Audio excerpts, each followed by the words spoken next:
Okay, we're going to go ahead and call the July 8th, 2025 City Council meeting to order. Can we go ahead and start with invocation?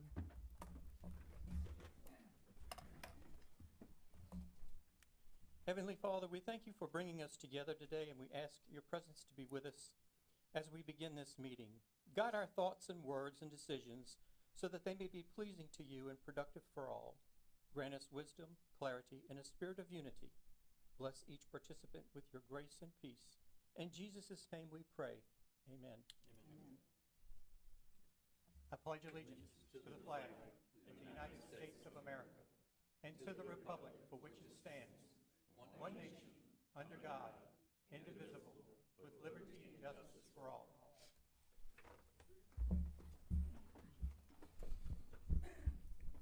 Okay, the first order of business on the agenda, we're going to call for a motion to elect the president and vice president for the Bay St. Louis City Council. Okay.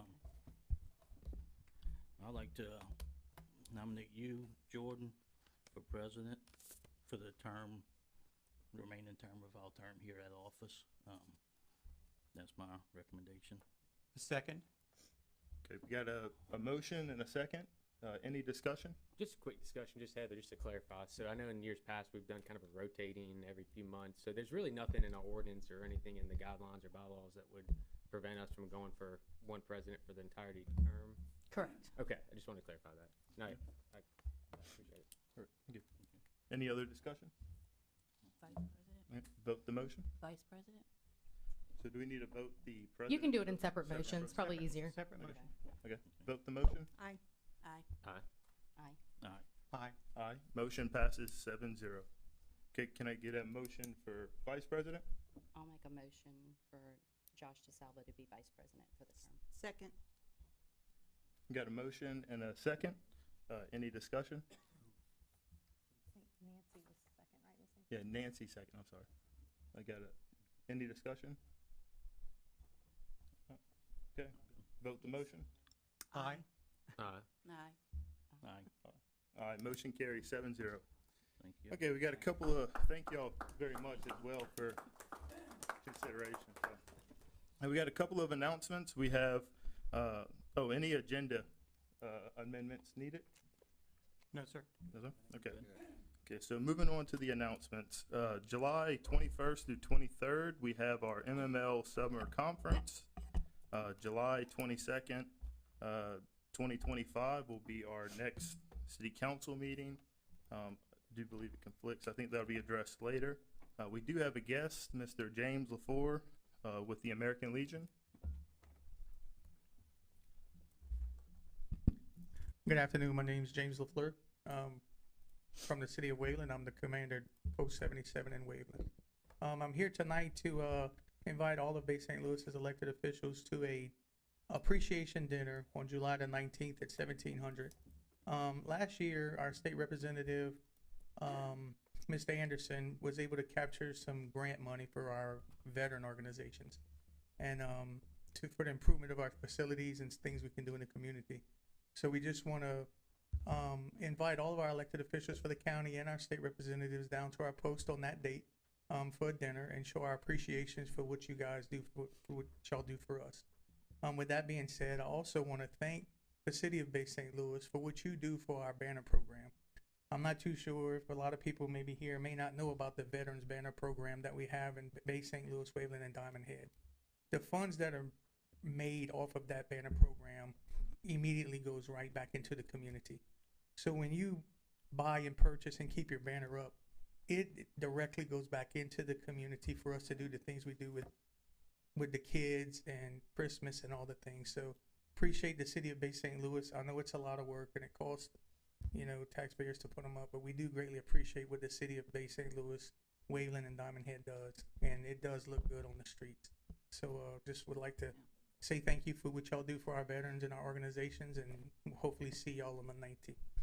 Thank you. Thank you very much. Thank you. And James, just comment, those go up twice a year. Can you give a little detail on that? Yes, sir. So those banners go up twice a year. They go up in May. They go up for Memorial Day until 4th of July. After 4th of July, they come down and go back up usually after cruising the coast in October, and they stay up until probably around the 1st of December after Veterans Day.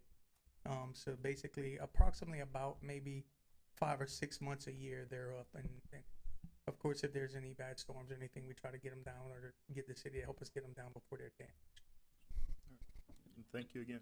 Thank And you. just for the record, on our city website, under Community, there is a page for veterans, and the Veterans Banner Program is there with contact information. It's American Legion Ladies Auxiliary for Bay St. Louis that runs it, and their forms are on that page as well.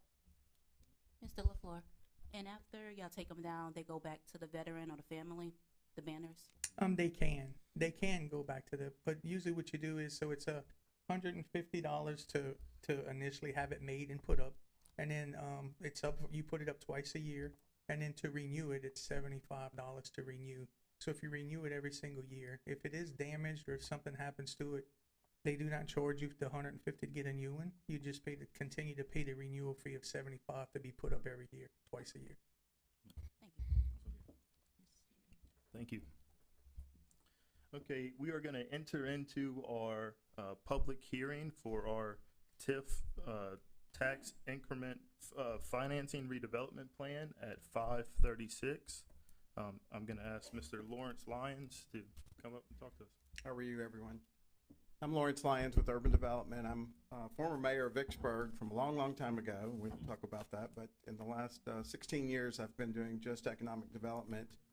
I wanted to just share with you for a few minutes in the community who may not be familiar with tax increment financing, what it is you're doing tonight, and then we can do it, if you will, for public comments.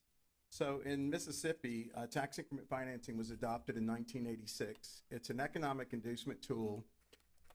If you Google it, it exists almost in every state in the country, but every single one of them are completely different. So if you're trying to understand Mississippi statute, look at the Mississippi statute, which is in Chapter 45, Title 21 is the section.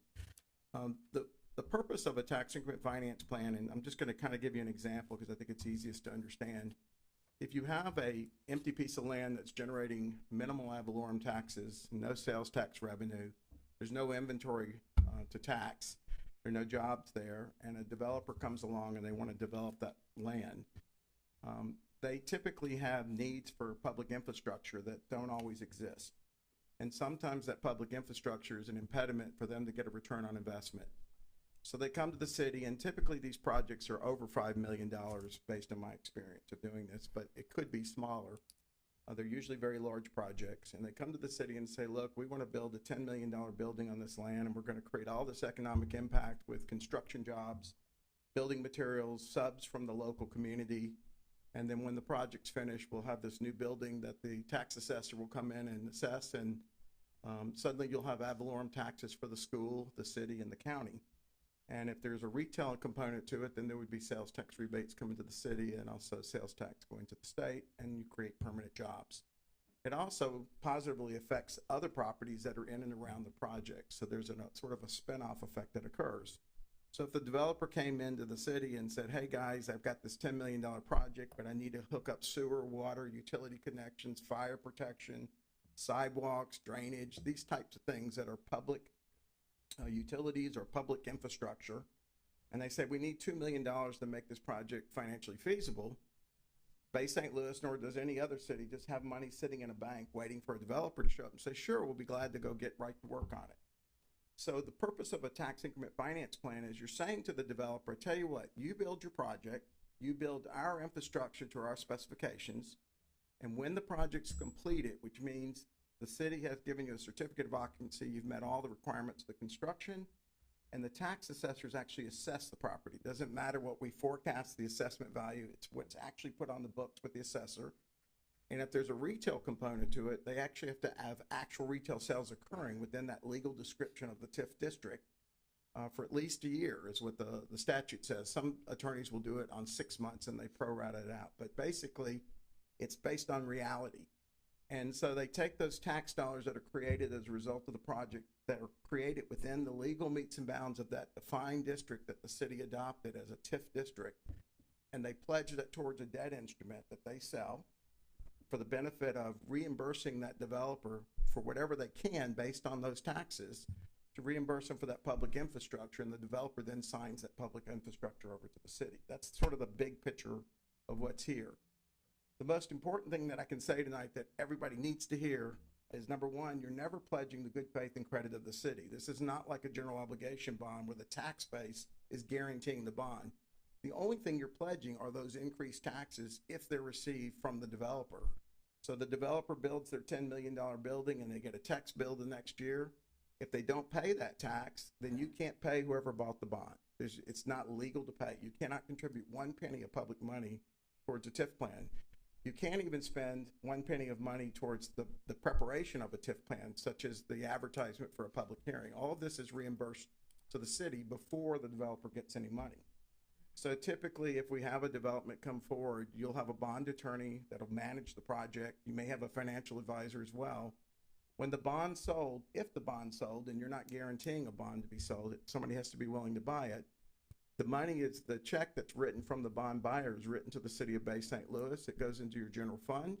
The first thing you do is reimburse the city and the county if they're a participant for any expenses that were incurred, like the attorney fees, advertising fees, engineering fees, any fees that are associated that the city expended towards the project. Whatever the balance of that bond money is, that's what you're conveying back to the developer in exchange for the easement, right of way, titleship, whatever the public infrastructure is that's involved in the project. So I just want to make sure everybody remembers you're not pledging the good faith and credit. You're not putting the tax base at risk. You're not using any public funds. You're only using money that are created as a result of the project if the project's successful and goes forward, and if somebody's willing to buy the bond. That's the risk the developer takes. So what we're doing here tonight is in 1986, when Mississippi adopted this title, this statute, instead of saying, and everybody has it, they said each city and each county has to adopt their own authority by going through the process is what we're doing right now. And I wrote the authority for Hancock County a few years ago. I've done a number of cities throughout the state doing this exact process. But basically what we've done is we've defined the entire city limits. The entire legal metes and bounds description is eligible for tax increment financing. So if a project comes forward in the future, a developer, you now have an economic development tool ready to go where you can offer that. It's effectively the opposite of tax abatement. On tax abatement, you're saying, go build the building and we'll abate the increased tax for up to 7 years. And the purpose of tax abatement really is to pick up a historic building and encourage people to redevelop existing buildings. Whereas this is really designed for large new developments that are occurring and infrastructure is not there that needs to be there. And every project is on its own merit. There is no precedence in play. Every deal is negotiated on its own basis. And typically the developer will contact me and we'll put together a project summary and an economic impact statement. And we'll meet with you in a public meeting like this and say, here's the project and here's the impediment that's keeping it from going forward. And then basically the city then directs what they're willing to do, if anything, on each project. And then we go to the county and try to get them to participate as well. And so that's kind of the process. So the purpose of the public hearing is on June 4th, the city council adopted a resolution that set this public hearing, and you authorized the clerk to advertise 3 times. I have proof of publication for those 3 dates.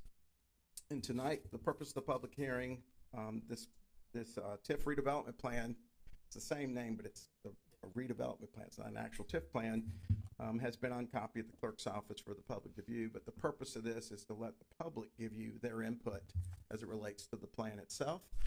And assuming that it should be a positive response, assuming that everybody's good with it, then the agenda item is to adopt the plan. Once you adopt the plan, you've just authorized yourself to use this as an economic development tool going forward, as you see fit, when you see fit, on whatever basis makes sense for each project. And that's basically what we're doing. Are there any questions from the board at all? Yes, President. Mr. Lyons, thank you for that explanation. It was very thorough. I did have just a couple points of clarification. And perhaps this is more for larger areas, but can you just explain, is there any negative impact for a trickle down? Say you've got an area that's blighted or is vacant. Yeah, obviously it's great. We want to get that developed, but then therefore that increases property values. It could impact property taxes for establishments or even residents in that vicinity. Do you see that? Well, there is that process. There is a theme in the statute, and I guess across the country, that this was developed in 1968 in California for that exact purpose. They were going into very blighted areas and trying to get new dollars pumped in to create jobs within these neighborhoods that were at a disadvantage.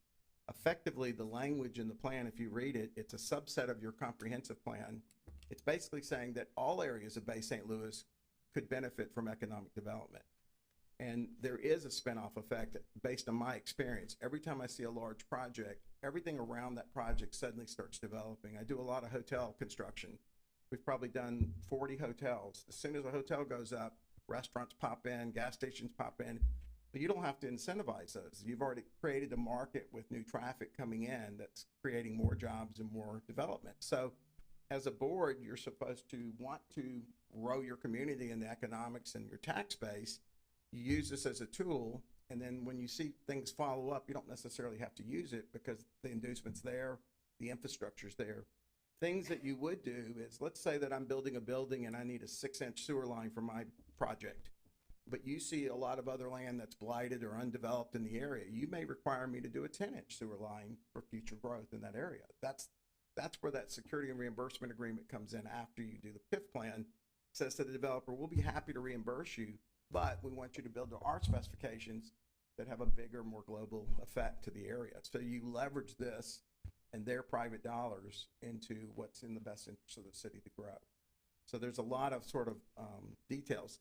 The other thing that I need, I had tonight, I'm trying not to get too complicated, but the expenditure of public infrastructure does not have to be in the legal metes and bounds description. Only the revenue, the new tax revenue, is measured from that district.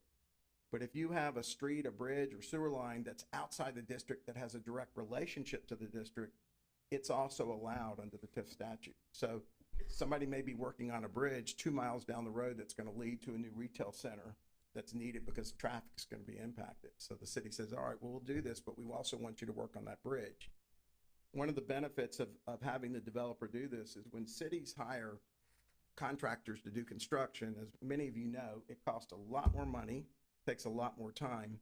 And more importantly, if the city has a construction project going on here and the developer's right across the street here, it's almost guaranteed litigation that's going to occur, and it's going to kill the deals.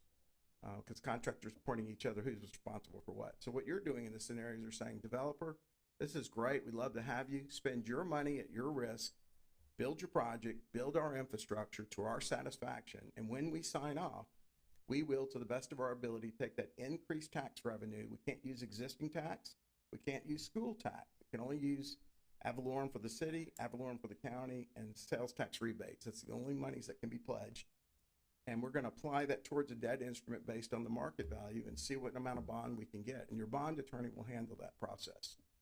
There's a whole bunch of, there's 5 different actions the board will take before a bond's issued.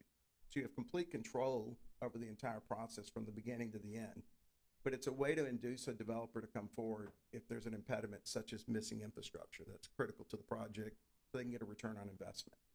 And we've just started doing some new projects that you're probably going to hear about that's a little more forward thinking. I'm doing one right now in Picayune where the city actually sponsored a TIF district that's very large. One of them has 95 parcels in it. It's an area in Picayune on the Highland Parkway frontage road area. And there's a second one we're doing at Exit 10 where the city wants to see growth occur there. They're trying to manage that growth. So they've created a giant TIF district. And we have developers coming in as the first phase of the development in these districts. But what they're doing is they're adopting like a $35 million or a $50 million authority for that district. The first developer comes in, they need $5 million. It leaves a balance that can go forward to a future developer. So they're doing this in advance so that you don't have to take the 8 weeks to adopt a TIF plan, because the world is very competitive. And you have a private sector investor, they want a return on investment, they want to know they can go forward. There's a lot of things that get in the way, including capitalized interest while they're waiting on a city to process through the statute and then the county. So what they're doing is they're saying, let's just pre-adopt a district that we want to see grow and use it as a marketing piece to encourage growth. And so I just did one in Pascagoula as well, down Highway 90, right when you go over the bridge. All the properties on both sides of Highway 90 up maybe about 5 blocks are in a TIF district that the city manages. And so if anybody wants to buy one of those parcels and develop it, they can actually do a security and reimbursement agreement with the developer at the next board meeting. It's already in play. And so I think this trend is going to continue. I did one in Midtown in Hattiesburg. You may be familiar with that, across from the school. Did Forest General. We did the the little retail center there and the apartments, Elon Arm Apartments, that was a big district that we did as well. And so it's just something to think about. You're competing with other cities, you're competing with the stock market, you're competing for that private investment in your community. And what you want to do is be able to compete. I just had one other. Did that answer your question? That was a very very thorough Okay. answer. Other question, I'm sorry. I talk too much. Okay. No, that's great. The other question, as it relates to again, the driver behind this is if you have an empty area or an area that's blighted, right? So you have an existing business, and try to entice businesses to come there or for upgrades. So part of that would be, based on your experience on different municipalities, has there been a tier system based on the amount of money and investment that is put in that we could objectively look at? Let's say, to ensure if you have, say, invest $1 million into a project, it's eligible for 25% of the return tax revenue. 2 million, 30%. A tiered approach so we can objectively, because the last thing I want to do is set, forward 75% in one project and one that's maybe more than that, and they get a lower percentage, or I'm sorry, that's more than that, they get a less percentage. So is there any way we could objectively have more of a tiered system and approach, or have you done that for other municipalities? You can do that, and I recommend that. strongly don't recommend it. Okay. Madison County did this. They said that they didn't want to do any projects unless they met a certain threshold, period. The problem with that is you're telling a private developer, don't even come in and talk to us because I've got this magic threshold here, and they're looking at it differently than you might in terms of the dollars in and the dollars out. So I would not create any block for having a conversation. The discussion needs to be, does this make sense to your board, what they're asking for? And another common thing that I've seen in light of what you're asking me is, let's say that I came in and you said, all right, I'm going to pledge 50% of the ad valorem taxes to my project. But you could decide as a city that we're going to take another 25% of those taxes and we're going to float a second bond that the city's going to control, and they're going to use that bond money outside of my project area but relate it to my project to clean up an area. And the benefit of that is, unlike a GO bond where it's affecting the credit rating of the city, this does not affect the credit rating of the city. So you can spend those dollars yourself as a separate project, or you can ask the developer to do other things that are beyond the scope of what they're trying to build that will help clean up an area. So there's a lot of leverage that can occur here. The city of Madison hired me to write a TIF plan on their new Sam's Club. When they built the Sam's Club, we never even spoke to Sam's Club. We didn't have to speak to Sam's Club. They just didn't want to adversely affect their credit rating. And they had a bridge on Highway 51 that needed repairing. And so since that bridge leads traffic into Sam's Club, the city was able to issue a bond without affecting their credit, use that money to repair the bridge. So there's a lot of things you can do with TIF. Doing a public-private partnership, you'll find that the more you get the private sector to do for you, the faster and the cheaper it'll be. Because they have the means of doing I it. think you would agree, Kyle, the hard part with coming up with some sort of rubric right like that is projects are not all created equal. So you could have two developers come to the city. Both developers propose a $10 million project. They're both investing $10 million. But say one of them is something that we want here, we need here, and one of them something that maybe has environmental impacts or some reason that we don't want the project here. So if you create some rubric that says, oh, if you spend this amount, so that's why every project, you have to look at it in all of the details of that project and that package that a developer is presenting at that time. Sure. Yeah, no, I understand. I just wanted to lead to it's case by case, but also a level of consistency that one can't say, well, you gave more percentage to this one opposed to the other. That's the tough part about being in your position in a chair, but there is no precedent set, and they really do need to stand on their own basis. Yeah. And because my contract, when I engage with the developer, my contract says that I represent the interests of the city and the county, and I'm compensated by the developer. I don't bring anything to this board that doesn't make sense in the first place. So I do a lot of that negotiating prior to even showing up with the project summary. We're not in the business of giving money out. It has to make sense. It has to really be an impediment that's keeping it from going forward. And so I try to do a lot of the ugly stuff, if you will, prior to, and I can tell you right now, out of every 10 calls I get, I usually only take 1 or 2 cases. Most of them are just looking for, they hear about it and they heard somebody got it, so they want it. They think it's a source of free money, and I usually shut those down pretty quick. And you just don't ever have to waste your time hearing. But if we come before you, it'll be a well thought out impact study showing you what's wrong, why it's not profitable, and what they need to build and what it's going to cost. And you'll you'll be able to make a business decision. Thank you. Any other questions from council? Reading the statute, I was reading, you kind of answered it, but it doesn't specify commercial versus residential. So I'm assuming it applies to any development. You know, the problem with residential is when you build a house, as a residence, it's taxed at a 10% basis instead of a 15%. Correct. Then they file for homestead. They may be a veteran or disabled. There's no money in it. There's no ad valorem taxes. The only housing project I've ever done was in Canton. We were building 300 houses that the developer was going to own for 15 years, rent them out, and then sell them. Well, they were based on a 15% rate, and there was no homesteading, so it worked to do the streets. But typically, if somebody calls me about a residential development, it doesn't make any economic sense. It just doesn't work out. And the ad valorem tax increase is just specifically for that development, for that project. Within the not legal something- meets and bounds description, it could be multiple parcels. They don't have to be contiguous, and the developer doesn't necessarily have to own them either. If I'm gonna go into a blank area and build a $10 million hotel, or it'd probably be about 15 million now, I may, we may measure and calculate, boy, I'm only gonna get 40 cents on a dollar for all this infrastructure I'm building. So I may ask the city to let me have the rights to the parcels around me, so that if a developer does come in and develop them, I can get reimbursed on a second bond issue first, because they're building, because I created the market and I brought the infrastructure in. And so sometimes we'll come forward with additional parcels, but it's defined very clearly where the revenue has to come from. And when you adopt the TIF plan, we're establishing that tax basis for that day. We can't use existing tax, so whatever tax you're receiving, you'll keep receiving. And of course, the school increase tax, they benefit from that the first year. So you're only pledging the increased ad valorem for the city, possibly the county, and then rebated sales tax. Thank you. Any other questions from the council before we ask for any public comment? Any questions from public? Okay.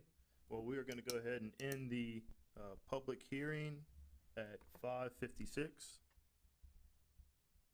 and move right along and ask if someone will make a motion to approve the resolution approving the adoption and implementation of the tax increment financing redevelopment plan for Bay St. Louis, Mississippi, 2025. Do I have a motion?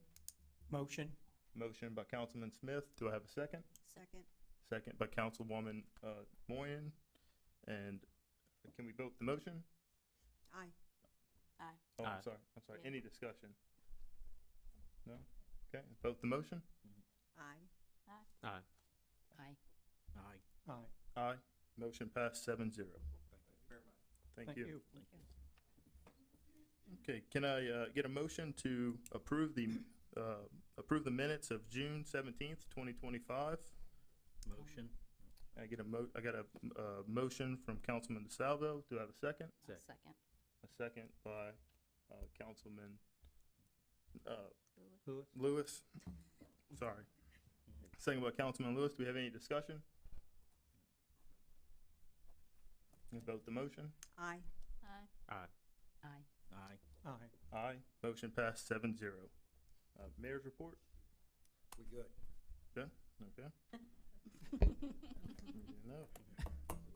Easy Okay, council business, motion to move the July 22nd, 2025 city council meeting to Thursday, July 24th, 2025 due to the MML summer conference. Do I have Motion. A motion by Councilman Smith. Do I have a second? I'll Second. Motion by Councilwoman Davis. Any discussion?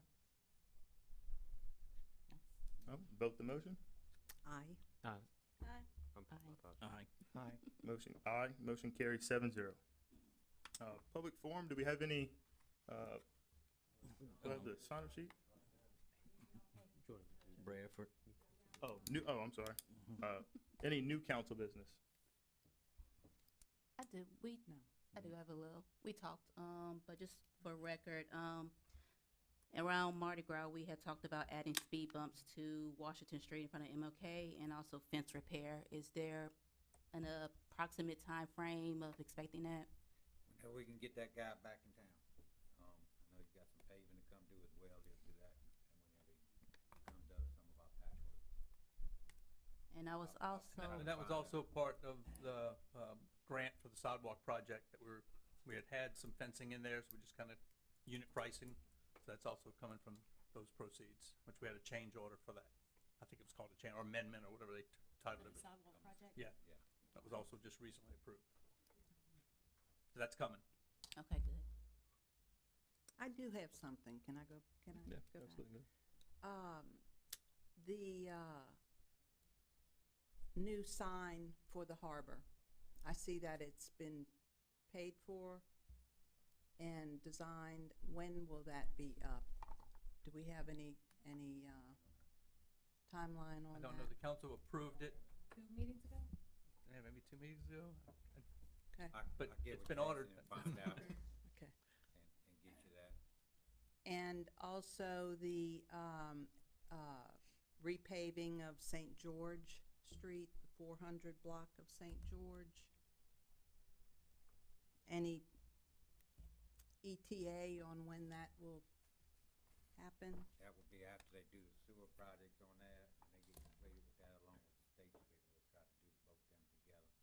I know they just found a big sinkhole on State Street in the 400 block this weekend, so looking to do them two together. Okay. But I don't know when they're gonna finish up on the ARPA project, which is our sewer repairs and everything in there. Thank Mike, you. don't forget to use Mike. The other piece on that, and through our budget process, it's our intention to try to allocate dollars out of road and bridge and modernization use tax. Some of those dollars are already allocated for grass cutting and bond payments.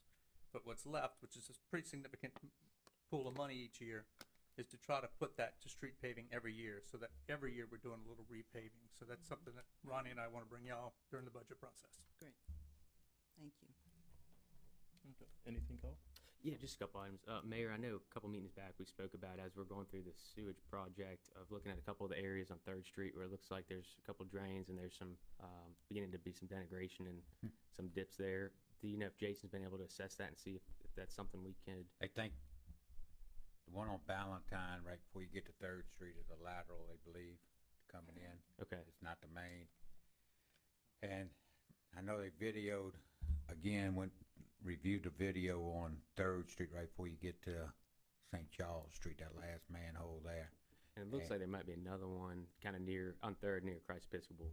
And Where it hopefully, pools. yes, all the way down 3rd. 3rd, hopefully it's just either lateral, not the main, or it's just settlement coming in. So with it being the lateral, would that fall under the sewer, the project? Or would we be Yeah, able to- we can put it on the project if we need them to go back in and repair it. Okay. You know, and we'll get an update for Jason on that and send out. Okay. And then just the other item, I know Gulf Regional Planning completed their kind of traffic data study over there on Central and St. Charles. I believe the findings indicated that, you know, of course, I think what their records indicate is 4 accidents in the past 4 years or so. Any other data that was presented or kind of next step plan? I want to make sure, obviously, that we can best mitigate any of the obstruction there. You know, so did you get any other data back that would present maybe a solution as to what we can remedy? No, I think, you know, we have a couple options there. It's been brought up about, you know, try maybe putting a stop sign on the railroad tracks crossing over instead of, you know, what they have up there now. Also, if we just go ahead and make it a 4-way stop. So we have 2 options. We can go by, we can sit down and discuss which one we want to do. And so based on the stop sign, we would meet all the criteria basically. Yeah, we feel comfortable with that and everything. You know, but not just the traffic count and the accidents we've had there and all, but also the way it comes out on an angle, which makes it hard to see through there and all. But it seems like a lot of the accidents that's happening is happening from coming across the tracks where there's a yield sign. And do we need to put a stop sign over there to make it, you know, don't give them the option, which I don't know if it'll make a difference or not. 4-way might be the way to go from the start. I know something like Nicholson, how they've got basically the right of way coming off the tracks and it's a 3-way. Right. Okay. Ours the right of way would still be along 3rd Street. I mean Central, and then there would be a stop sign instead of a yield sign coming over the tracks. But that doesn't address the problem coming out of St. Charles on that angle, which is hard to see coming out of there. Yeah. I'm good. I'm good. Good, good, okay. And the only thing I'd like to say is, you know, we're replacing nearly 70 years of service, so, of previous elected officials, so do have some patience with us throughout our first couple of meetings, so. Other than that, we're gonna go into public forum. I do want to make the comment of, if you have something on the agenda that you would like to talk about, please don't wait till that point on the agenda. Just please come forward now. If you didn't sign up, I know we have two, but I know that's something different than how it was done in the past. But Mr. Cliff?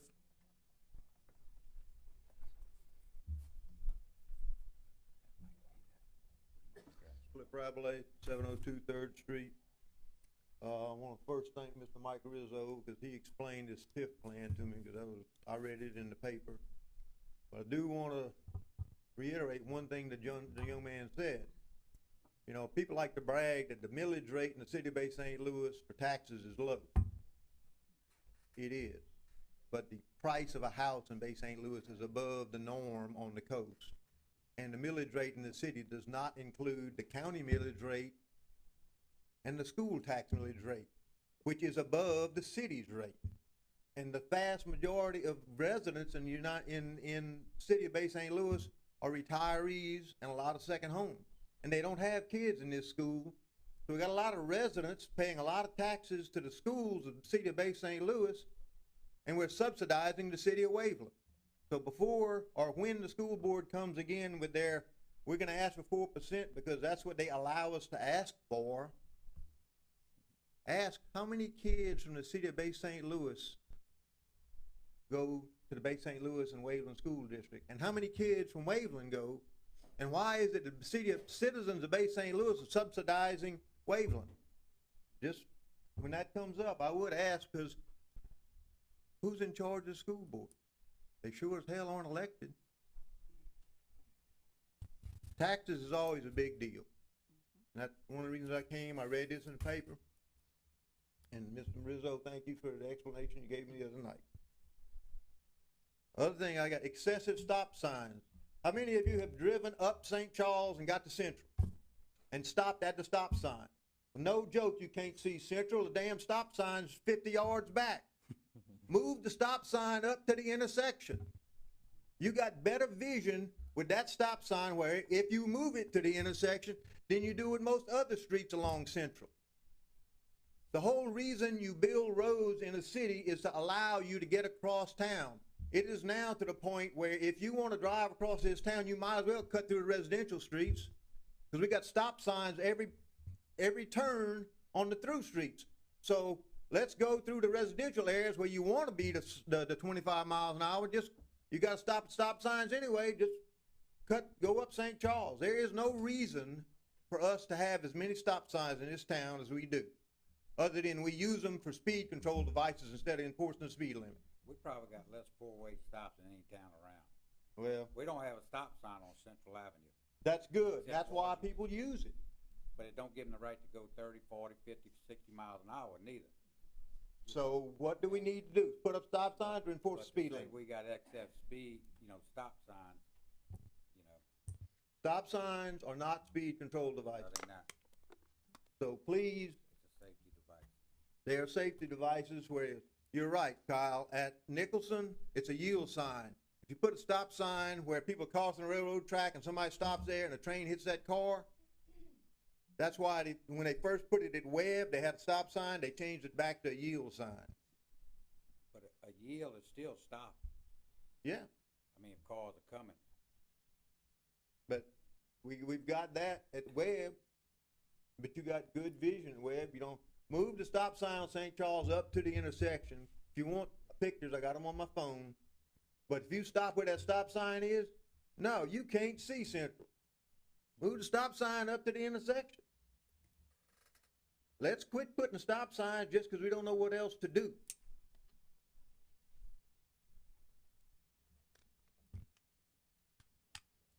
I appreciate the speed bumps because we got a park on Martin Luther King Boulevard, on Martin Luther King Park. That is one of the few areas, Martin Luther King, there are through streets, how you get from Highway 90 to Beach Boulevard. Nicholson, Washington, Main Street, or you go all the way out. We got through streets. Let's keep the through streets where people use the through streets instead of cutting through, going through the residential street. You keep adding stop signs, then you might as well zigzag around and go. Why? Why do you put stop signs? So that the side streets stop for the thoroughfare to go through, and then you enforce the speed limit on the thoroughfare. I would ask that you think about what you're wanting to do. Kyle, I know you and I have had this conversation, but I strongly oppose adding more stop signs. We need to take some stop signs out, quite honestly. Thank you. And Mr. Cliff, I appreciate the recommendation, Mayor. Maybe that's something we start with, moving that sign, see if that mitigates, and go from there. I mean, I you want to go go with the least stringent, but Cary obviously, Court. safety's important. You go up to Cary Court, there you can't see Central. You pull all the way up, but there's trees overhanging. But you go up St. Charles and you pull up to where you can see the intersection, like you're supposed to. Alvin and them might give me a ticket because I'm not stopping at the stop sign. I'm pulling way past the stop sign to see the intersection. But I think that's what the intent is for you to be able to see the intersection. Let's move the stop sign where you can see the intersection. And I'm okay with rough streets because they work really good for speed bumps. And Kyle, they did inspect the sewers on 3rd Street because I went out and talked to them guys while they were videoing them. So, thank you, gentlemen. Good to see you back, Larry, Josh, Linda, Jordan. Good to see you, sir. Felba and Miss Nancy. I'm sure you'll see me again. Thank you. Thank you. Cliff. Mr. John?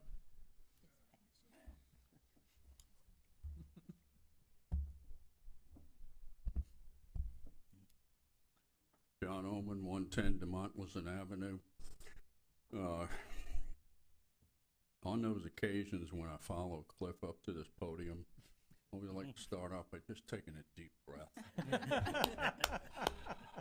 He's just Okay, passionate. you ready? Okay. First of all, congratulations to all of you being here, whether you're elected, re-elected, as the case may be. It's not particularly great importance, but, you know, I noticed ever since Ms. Davis was on the council, every other council member has stumbled over how to refer to her or how to name her, or what her title should be. And whether it's councilman, councilwoman, council member, person. And I don't have a suggestion about it, but I think it would be nice if amongst y'all, you would agree to something that would say, and stop having this plop, plop, plop, plop, plop, popping over there. Just talk to each other and figure out what would work. You're not telling me anything about it. I just hope to observe it here at the meetings in the future. Thank you. Thank you, Mr. John. Thank you. Y'all know I'm a little extra. I like to be called Madam Council, so, you know. But that's just me. Well, any other public comment? Just in case anyone didn't get the sign up sheet before we move forward. All right, go ahead and head into the project updates with the engineer's report. I don't see Jason. Jason's on vacation this week with his family. Okay. So if you want me to take it, I can run with it. So moving forward, I'm gonna call for a motion to approve the work order 15-007-007, Amendment 1 for redesign, rebidding, and construction phase services for the repairs to roads and Ward 6 due to Hurricane Ida damage. Do I have a motion? Motion. Motion by Councilman DeSalvo. Do I have a second? Second. Second by Councilman Smith. Any discussion? Just, Councilman DeSalvo, maybe, do you want to just do a quick recap of what that change is, just for the public, in case anyone's not aware? Because I think it's a very good change. Yeah. Yes. We have been trying for, just been going for 4 years, I think, almost. So they approved us for 1.45 million to redo the DBST. The bids came in around 3.3. So went back and asked them to fund the difference. That took a while. So when they finally approved it, probably about 7 months ago, we went back and asked if we can do an approved project and put asphalt down instead of doing DBST again. And they finally approved that. So now we can spend almost 3.5 million to redo the roads with asphalt instead of DBST, which is a much better surface. And wish we could afford to do that the first time, we couldn't, but at the end of the day, we have a better road base now to put the asphalt on, and the city's gonna come out cheaper since we only have to pay 5% of this, and plus maybe with that interest we have on the grant anticipation loan. So it's a win-win for the citizens and the city to see that area get some improvement there, so. With And that, Mr. too, Reese- we'd like to thank Congress, Ezel's office, who really helped us push this through the last 3 or 4 months. And Matt Barnett, you know, works directly with him. He's always around for us and all when needed. But they helped get it pushed through FEMA pretty quick here the last, 3 or 4 months? Yeah. So hats off to them and big thank you for what they've done for us. Yeah, and he actually sent, Bia on his staff, he actually sent her down here to come look at these roads and some other projects we had, so that was huge to have somebody actually on the ground in Bay St. Louis looking at what we need, so we appreciate that. And thank you to the administration too for Yeah, she's from DC. staying on top of it and following up. She wasn't a local person. Yeah, she flew in from DC. Yeah. Good. And that's full, we've got the full, the award, the letter, the obligation, all that is. Yeah, I Yeah. sent that to the council. You had sent Okay. me a question on it, and I forwarded it to you, exactly what we had received. And I the think it's work like won't page- exceed the amount that we have. It's gotta be in that scope, which we expect it to be a lot less than what we have been awarded for that, so. And that was one of the things from the get-go, you know, we could pave it for $1 million, probably cheaper than what the DBST would've cost us. So we have the full amount that they allow, I think it's 3.1 total, something like that. That's their portion. And so we can spend up to that on the roads. It's not for other roads, anything, it's strictly for the amount of roads restricted we project. have, yeah, so. Restricted to the project worksheet. No. So this motion will get Jason to redesign and rebid the project. Yes. So the next steps will be coming back to, okay, let's get motion to advertise to bid the project and moving forward with construction. Josh, say again, the taxpayers are covered only 5%, we get reimbursed the other 95, is that correct? Correct, Yeah. 9% FEMA, 5% state, and 5% local. We're doing all the roads in Ward 6, or just No. the ones that already Just, half paid? just the ones that had the DBST on them, Okay. yes, so. The ones that already got asphalt, we can leave alone? Those we'll have to cover through different funds, later do repairs or anything. This is just to the It's specific DBST to the roads. project worksheet. Yes. This is a FEMA project. Mhm. These are roads that were damaged during Hurricane Ida back in 21, I think? Yes. 21. Thank you, sir. Thank you. Any other discussion? Vote the motion? Aye. We're gonna Aye. motion it? Okay, aye. Yeah. Yes. Aye. Motion passed 7-0.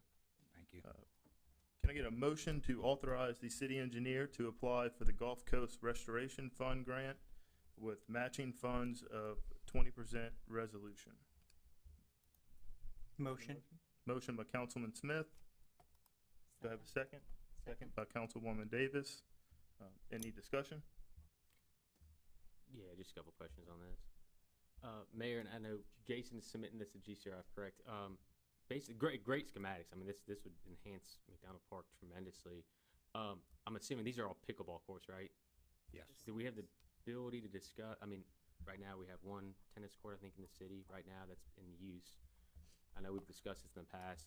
Phase 1 is an incredible success on the 2 pickleball courts, but what's the possibility we can look at doing a, tennis/pickleball so we at least can add some tennis I don't think we courts? have, if we can get the funds, we can change it up some, answers- if we see where, we need that instead of more, all the pickleball courts, put a tennis court in there as well. And love seeing the bocce ball court. I don't think I've seen that in many areas, so that's pretty unique.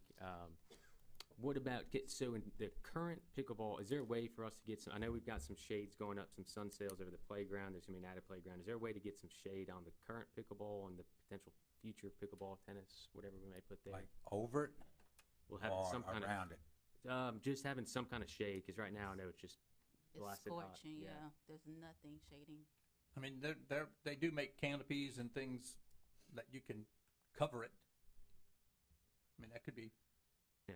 something I added to think it. Miss Anita had mentioned Creighton Myrtles, but Yeah. if you do You it don't want- now, they Yeah, will. You don't want any of that, Not any really. tree Yeah. stuff anywhere around it, Yeah. because You number one, the probably want root something- system will damage it. Number two, it drops a bunch of fallings all over it. And then it messes up your court, and the people who play pickleball will Mhm. have to be Like the triangular complaining to shade, you. you know, the triangular Yeah, shade. that's what, Yeah. what There I'm are- thinking it would have to be. there And are that way we shades can take them I've down seen in bad before. weather and stuff.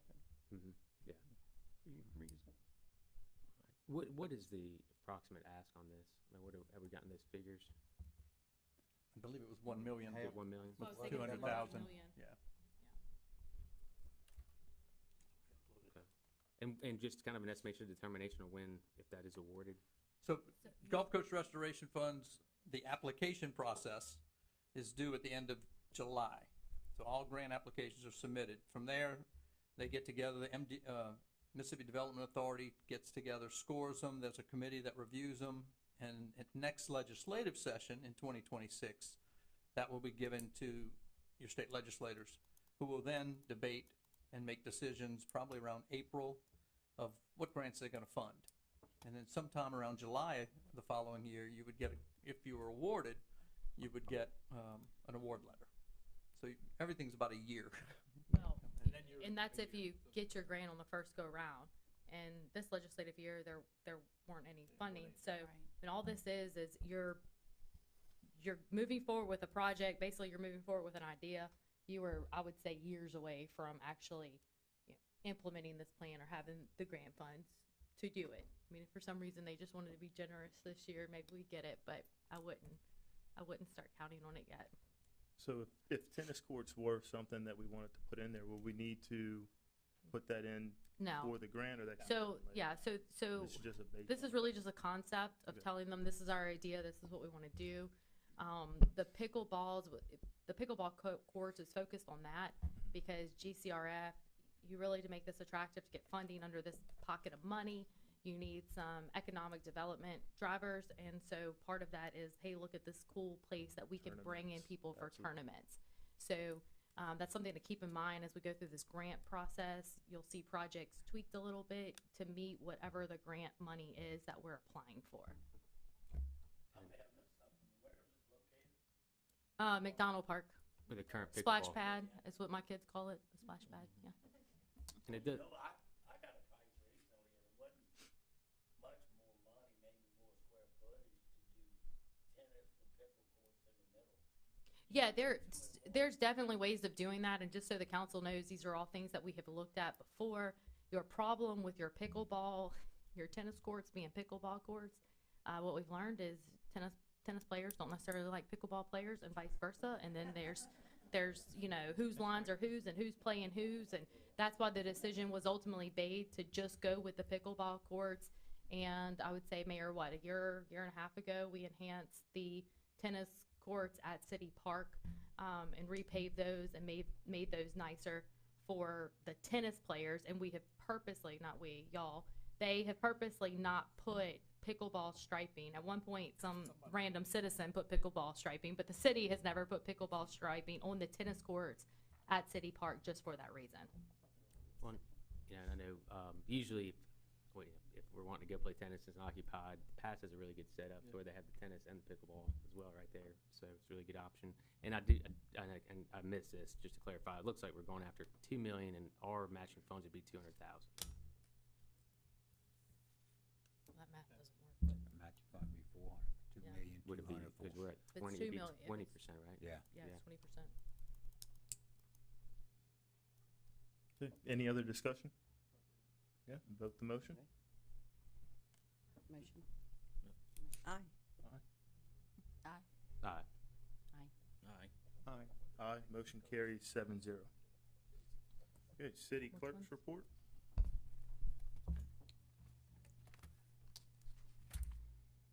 This is a motion to approve a docket of claims 25-032 dated July 8, 2025, in the amount of $648,317.86. There is an agenda item or a docket item for one of our vendors that Falba's going to have to recuse herself on. Her parents all knew, where we get our oil change for the police. Going forward, that was brought to our attention, so going forward, our next meeting, we're going to separate and take that agenda, that docket item off and do a special docket, so she can just recuse herself on that one item. And she'll be able to participate in the rest of the docket. Perfect. I did not receive any questions on any docket item. Just for the record, Councilwoman Holmes left the meeting at 6:24. Do I have a motion to approve the docket of claims 25-0032 dated July 8th, 2025 in the amount of $648,317.86? Motion. Motion by Councilwoman Moynihan. Do I have a second? Second.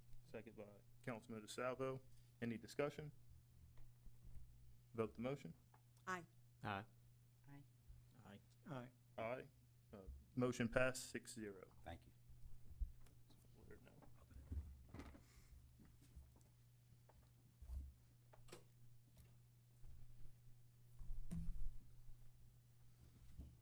know. You want me to go ahead and call for a motion for number 13, or did you want to discuss it?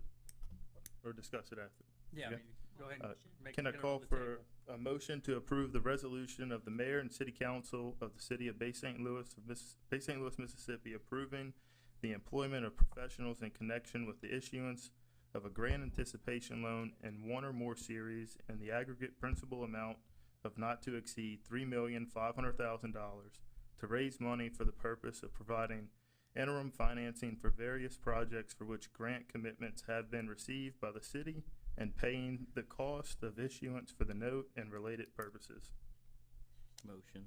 I have a motion by Councilman DeSalvo. Do I have a second? Second. Second by Councilman Smith.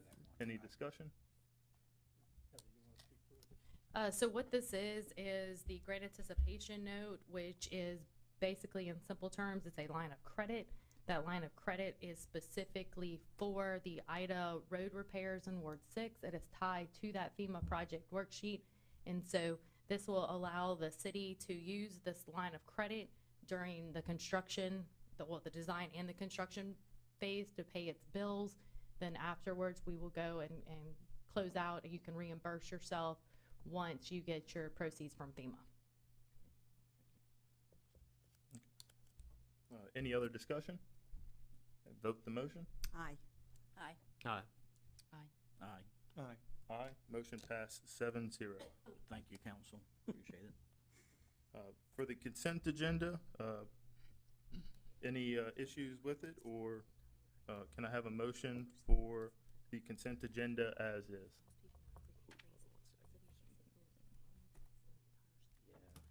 Council President, I did want to discuss consent agenda item number 28. That's the motion to approve the addendum to the audit engagement letter. Mike, can you just kind of take us through what the necessity for this request and the addendum to what the already agreed upon? Real quick, do you want to take that now, or do you Yeah. want to approve the consent agenda? What I would suggest is that you can take off 28, approve the consent agenda, that way Come back you to have full discussion on 28, Okay. and then vote on that as a separate item. Okay. Can I have a motion to approve the consent agenda, removing item number 28? Motion. I have a motion by Councilman DeSalvo, Second. second by Councilman Smith. Any discussion? Vote the motion. Aye. Aye. Aye. Aye. Aye. Aye. Motion passed 7-0. Okay. Agenda item number 28, a motion to approve the addendum to the audit engagement letter dated October 6, 2023 with AVL for the FY 23 audit. Do I have a motion? Motion for discussion. Motion for discussion. I have a Second. second for discussion. Did you want to? Yeah, no problem. This is an agenda item I did receive probably 3 or 4 phone calls on. So what is it? So AVL reached out to us and basically sent us a letter and said, hey, we've basically exhausted our hours. I'd say exhausted. They need more hours for the audit. So the first 8 months of this audit process, as I've communicated down before, we're like pulling teeth trying to get information from our previous auditing firm. Generally, what happens when you switch auditing firms, a new auditor will provide me, city clerk, a letter. I sign it, send it to the old firm that says, send us their data. Jordan, you may know the term, it's a binder, I think is what they call it. Audit binder. A binder. Yeah. Our previous firm basically said there's a lot of their personal work, professional work type of thing in that, and we were pulling teeth back and forth with multiple attempts to get data. To be honest, I finally told them the next phone call they were getting was from Butler Snow. So we were able to get a meeting with our new firm and our old firm, talking about what data we needed. They sent some of the data and they retained some of the data. Wait, Mike, how long did that take? Probably about 8 months of going back and forth. Okay, I mean, it was significant. And so, which means we were delayed in just starting, because they can't start without knowing what happens to start. So from there, a lot of the data is grouping, schedules. So what makes up your audit numbers for FY22? So how did we end the year, and what does our previous auditor say? And what makes up the land? What makes up the fixed assets? So what accounts make that up, and what schedules make that up? So we basically are having to recreate a lot of that, whereas normally that kind of stuff is handed over. In addition, our new auditors have to go back and verify basically 4 and 5 years back. So all lease purchases, we're going to go back and give them documents from 2019 and other stuff. So some of these things are 30, 40 pages, and they're in files, so we've got to go dig. So that's taken time just to get them the data. It has been a slow process, and to be honest, a frustrating process. So they're basically saying, hey, look, we're at a point now is to continue, since we had to do all these schedules, we got to add some hours. So I said, all right. And so now my email to y'all last week basically said, they told me they had to finish up 2 audits in June, which were scheduled. These auditing firms schedule there for a year, basically.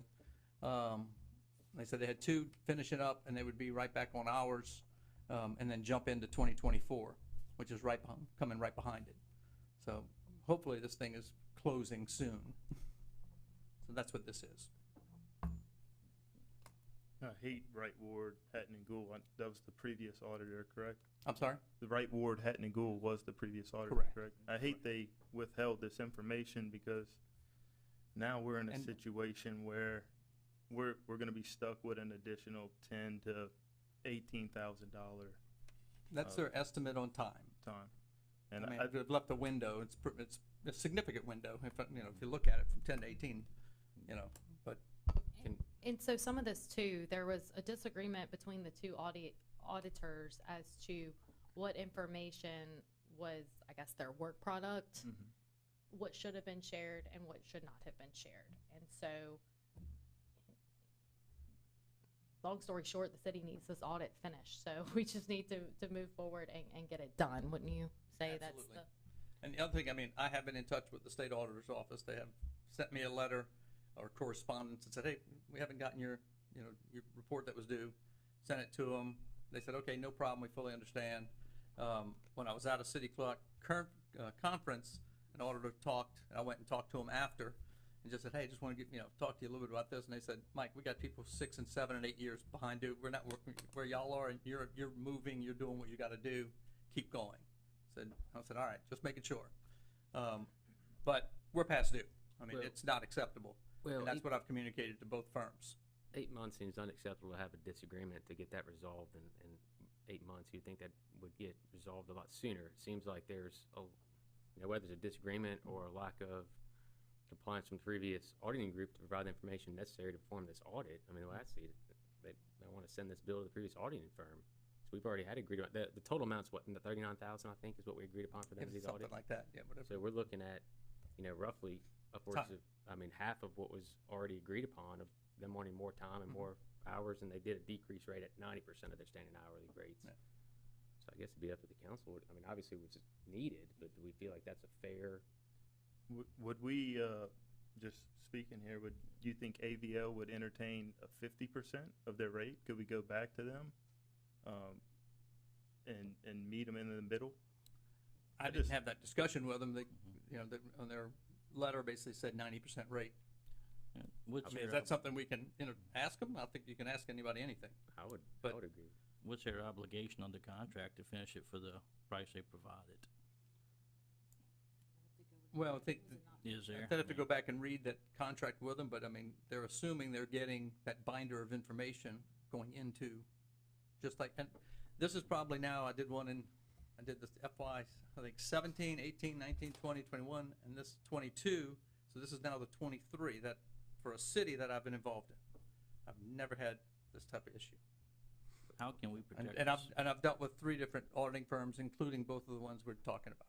How can we You know. protect the city going forward? Because this happened with the website, this happened with other things in the last 8 years I've been here. When we sign up with people, they think it's their intellectual property. Correct. The citizens get ripped off paying for things 3 times because of a bad deal we get. How do we get a contract where it's our property, they need to give it to us? I mean, Josh, the problem that we have in this particular situation is you really have a disagreement between professionals, because one firm is saying, we gave you all of this, we gave you everything, like we've gone above and beyond what we are required to do, and then you have another firm that's saying, no, you didn't.